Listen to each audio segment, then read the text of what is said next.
Hey, man, you want to do an interview? You want to do an interview? Huh? Support independent journalism. No? You surely got an opinion that you want the world to know about? No? Awesome beard, dude. Good, I don't drink, thank you. Huh? No, I said awesome beard. Oh, thank you. I thought you want some beer. No. You want to do an interview? What is it about? Just to get your opinion on maybe political issues, what you think about I'm gun Canadian, control. so it wouldn't matter either way. No, it actually does matter. What do you think about Justin Trudeau? Great guy. No, he's Really? not so great. Yeah, a lot of people don't like. A lot of people don't like him. Why don't you like him? I think he's prioritized things that like aren't that big of an issue right now in Canada. So Do you feel like he's like removed some of your freedoms as Canadians? not mine, but I feel like some other groups like the natives and stuff like that. So and he's building this pipeline, or he already signed it, and it's going through these reservations and stuff, and doesn't look so good on him. But I live here, so You know, I'm actually glad you're here. How long have you lived in Canada? I was there since I was 3 years old. And up till when? Up till when I was 17, sorry. Okay, so Yeah. what was healthcare like there? Because you know, you hear Michael Moore and people say, "Oh, Canadian healthcare is great." Is it as good as people say it I is? think so. I mean, we get free healthcare. I've never had to like worry about paying for the doctor or anything like that, or even like medicine, like prescription medicine and stuff like that. You look like a healthy person. Have you even had to take advantage of it? I mean, not a lot, but I did. Like I play soccer, so I did have like concussions and stuff like that. And going to the doctor, it's nice not having to pay for that, or like paying for rehab and stuff like that. So you haven't experienced like the long waiting lines and all that kind of stuff. Okay, cool. Yeah, but I mean, the emergency is like pretty packed at the hospital, and it's kind of like based on priority of like how bad the incident is. So I did fracture my wrist, and I was there for like 3 hours. Right. So there's that side of it, but then again, if you're really suffering, I think they would take care of you. Like right if you're having a heart attack, they're going to take care of him before they take care of you. That makes sense. Yeah. So what do you? I mean, do you know anything about? Like one of the big issues in American politics this time around is, and it's almost always like this, is gun control. What's your stand on gun control? Personally, I don't have anything against guns, but I think there's certain guns that like aren't even like for entertainment or leisure or stuff like that, like big guns or assault rifles and stuff like that. Like when can you really use them? You know, handguns, I can't say I have anything against that because I don't know, people use them for different reasons, I guess, and there's good and bad to both having laws and because I'm not having them, because people are always going to find a way to get what they want. And it's like the whole marijuana thing, like you legalize it or you don't, people are still going to smoke, you know? So I can't really say I'm against that whole side of it, but there is a bigger issue with bigger firearms and stuff like that. What is it? I mean, for you, does it boil down to a safety issue or what? I mean, yeah, it is a safety thing. I think right now they just passed the carry free. I don't know what it's called, but like Constitutional carry for Oklahoma? Yeah. Are you a resident of the state? No, I mean I go to school here, but Okay, yeah.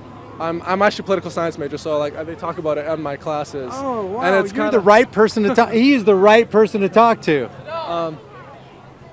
So personally, I think it's not okay that anyone can walk into a gun shop and get a gun. Why? Because some people aren't trained or stuff like that, you know. So that I think can lead to more severe consequences on society as a whole.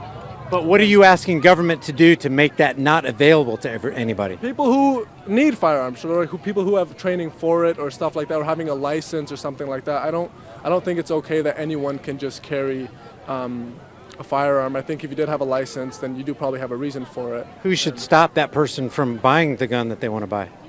Government. Do you trust? Are you generally a person who trusts government? I mean, obviously, like I said earlier, it can't be something that we can rely on because people are always going to find a way. You know, there's gun stores, you can't get it there, but there's someone who will sell it to you illegally. You know, so there's obviously different ways to get guns. But I'm saying if they do lock down, like I'm from Toronto, and right now the Toronto homicide rate is higher than New York, and it's way smaller of a city. You know, and so what the government's doing right now in Toronto. What the government's doing in What the government's doing in Toronto right now is they're actually paying people $300 for small handguns and $250 for bigger rifles. Is a buyback? Yeah. Like a buyback? Okay. So I'm saying that can solve an issue, but people who have negative or how does that solve the issue though? Because criminals aren't selling their guns, obviously. Right? So it's people who have negative intentions with these firearms are not going to go and sell them back. You know, so obviously gangs and stuff like that will find a way to do it. So I don't know what the solution is personally. I can't really say I have a better solution than what's going on right now, but I think it could be better if we had some kind of restriction on people buying firearms. That's why I said basically your relationship with, do you trust government basically as a whole? As a whole? Yeah. Yeah. You do? Yeah. Like on a scale of 1 to 10, how much would you say you trust? I can't say I trust them in everything because I'm a brown trust them guy. with your, do you trust? I'm a brown guy with a beard. My name is Saddam. You know, like. So do you feel like the government is against you because you're a brown guy? Your name's Saddam? Against me. I can't say it's. There's prejudice there. Whole. Yeah, there is prejudice though, and there can be discrimination. I don't think that's government as a whole. I think that's just people, in general. There could be anyone, you know, who discriminates against me, and I'm saying it's brown people can do it against white people too. It's not just one way, you know. And I think that exists everywhere. But what's the basis of your trust in government? What has government done that causes you to trust? Because usually when you trust somebody in any kind of relationship, I don't care if it's a male-female relationship, a family relationship, or whatever, there's a reason for the trust because that person earned your trust. What has the government done to earn your trust? I think it's like a social contract, safety. You know, I come here for school. I wouldn't come here for school if I didn't trust the place I was going to as being safe and as being somewhere as being somewhere where I can comfortably express myself and like turn into or study and become something I want to become, you know. So obviously I do trust them. Safety is a huge thing. Well, let me just throw some things out at you. We are currently, as a nation, $22 trillion in debt, not counting unfunded liabilities in Medicare and Medicaid, which pushes us over $115 to $120 trillion in debt. So we know with that mountain of debt, and it just rises exponentially every single year, we can't trust them with our money, obviously, right? So if we can't trust them with our money, and now we know they've taken us off to wars, about 248 out of the last 258 years, we've been embroiled in some war that really doesn't benefit us and has never benefited us. Like we went after Saddam Hussein, weapons of mass destruction, and there were no. Yeah, so it was a pretext for a war we didn't need to get into. So it's like the war in Afghanistan. I'm from Afghanistan myself, and me going there and I see the Americans take over, but it's like, I don't know, it's kind of, I can be biased, they can be biased, but I've been there and I see it for myself, and I see their bases are built near our mines, over the oil rigs and stuff like that. So yes, they're here to help, but at the same time they're benefiting from it as well because they have way better tools to excavate the mines deeper, get more of that stuff, and they're doing them for free because their bases are around our mines. How did the Afghanis feel about that? I mean, from your perspective? The local people, there's like two sides of looking at it. You tell them to leave, but then the Taliban take over. Do you want that? No. But how did the Taliban come about? Americans. Through the CIA, and they admitted that. Yeah. And so now you know, you're familiar with in political science the Hegelian dialectic, right? Problem, reaction, solution.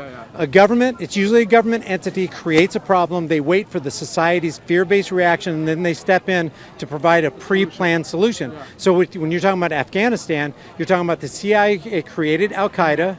They moved their troops to protect the villagers from a problem that they created because the villagers wanted protection, and now they've offered the solution. It's the complete circle of the Hegelian dialectic. But then I feel like there's more factors into it. Like at the time, funding the Taliban group was against the Russians, right? To win that war, and then they get so much power that now they're abusing it in a way. You know, like they're trying to make an Islamic State out of Afghanistan, which yes, it's a Muslim country, but then there's extremism, and that comes into play. You know, and so now you're trying to battle that, and you're trying to battle what you've started, but it's more than just you going in and trying to protect the people because it's a whole government issue. It's a whole like world issue at this point because of the spread of groups like ISIS and Al-Qaeda into other countries. Right, but because those groups exist is a testament to the fact that the government is actually making things worse, not better.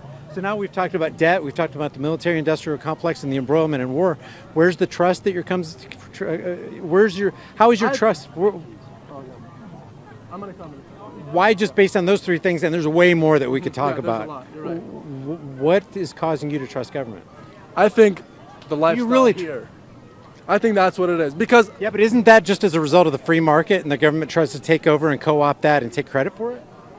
Maybe. I mean, doesn't a free market garner more peace than a regulated market? Take a grocery store, for example. How in the world can tens of thousands of products come all together with thousands of people putting everything together and it all works just seamlessly, but nobody's forcing anybody to do anything. There's a free market ideal going on Invisible there. hand. Yeah, it's forcing. Yeah, Everyone the invisible is hand. looking for their own benefit, and in the end, it all comes together and benefits us as a whole. But I feel like that's what doesn't exist in a country like Afghanistan or somewhere else. And me personally, if I had a choice to live in Afghanistan or here, if there was no war there, maybe Afghanistan. But I'm saying, with the circumstances right now. But there's a war because of the United States. Yeah, so the I'm saying- government that you say you trust.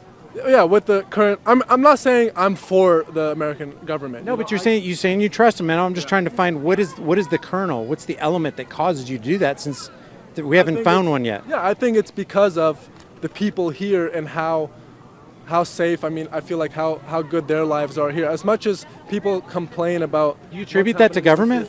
I mean, it could be, like you said, the free market, the lifestyle, capitalism here. Maybe that is the reason for it. But at the same time, the government does take care of their own people. Maybe they do cause things overseas or other stuff like that.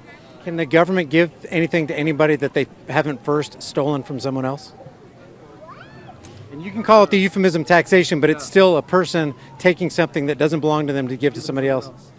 That's in theory wrong, but Well, not in theory, in practicality, it's, yeah. But I'm saying it happens, and So my thing is, and I am not trying to like debate you, I'm just trying to give you some thoughts. I know they're trying to get, you want to go? I mean, This is a good I mean, I'm having a good time. Yeah, this is a great conversation, but all I want you to understand is, do you know the meaning of government real quick?